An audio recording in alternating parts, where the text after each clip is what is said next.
За Монгол Улсын үндсэн хуулийн 3-1-т Монголын ард түмэн төрийн үйл хэрэгт шууд оролцож мөн сонгож байгуулсан төрийн байгууллагаараа төрийн эрх барих төлөөлөгчдийн байгууллагаар уламжлан энэхүү эрхээ хэлнэ гэж заасан. Өөрөөр хэлбэл улсын их хурлаар дамжуулж иргэд төрийн үйл хэрэгт шууд оролцох эрхээ хэрэгжүүлнэ гэж заасан.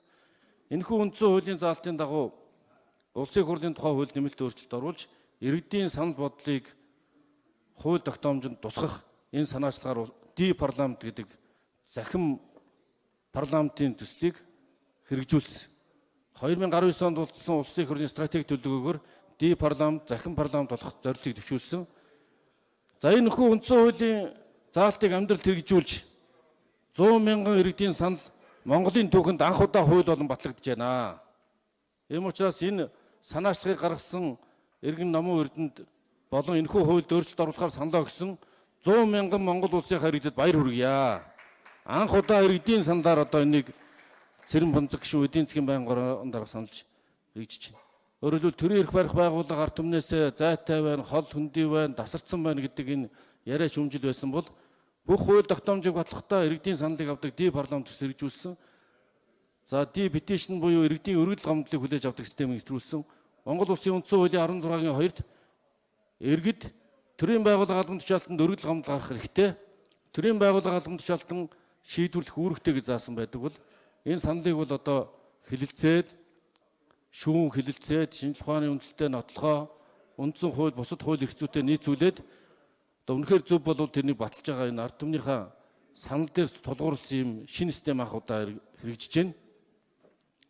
Парламент захим систем маань үндсэн хуулийн нэмэлт өөрчлөлтийн дагуу ийхүү бэлээ олж байгаад бид хүм баяртай байна. Та бүхний улсын их хурлын гишүүд та бүхний одоо бодит бас бүтээсэн түүхэл энэ парламент зөвлөлт харчлал энэ системээр ард иргэдийнхаа саналаар авч хян шалгалтын системийг сайжруулсан. За парламент захим систем 2019 онд анх ашиглалтанд орж хилцүүлэгдэж байгаа бүх хуулиудад иргэдээс санал авдаг болсноос хойш хилцэгдэж байгаа асуудлууд маань иргэдийн санал шүүнд бодтой тусгадаг боллоо.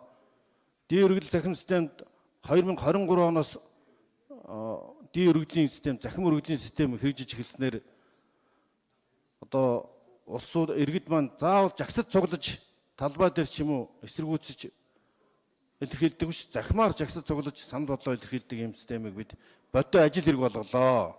Монгол улсын маань арчлалын гол баталгаа бол иргэдийн оролцоо иргэд юм аа. Төрийн бүх эрх мэдэл ард түмнээс их сурвалжтай арчлалын үндсэн зарчим бол энэ бол жирийн иргэн захимаар хуулийн төсөлд саналаа өгснөөр хууль батлагдж байгаа одоо бодтой жишээ болоо.